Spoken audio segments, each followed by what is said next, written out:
একটা পর্যন্ত রেজাল্ট আপনাদের দিয়েছিলাম। এই সন্ধ্যার সময় জাল তুলেছি, এই মাছ হয়েছে টাউনশিপ পুকুরে। বাপনের সিটে আজকে এসেছিলাম ভিড় করতে একটু, এই মাছগুলো দেখতে নিন। শঙ্কর বললেন সানফিশিং সেন্টার 31 ডিসেম্বর 2024 সালের শেষ দিনের রিপোর্ট।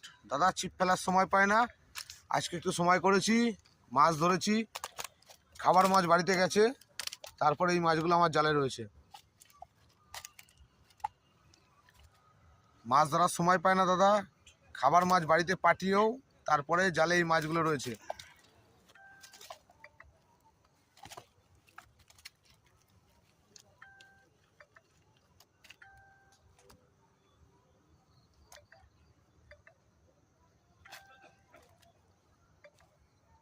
থ্যাংক ইউ দাদারা।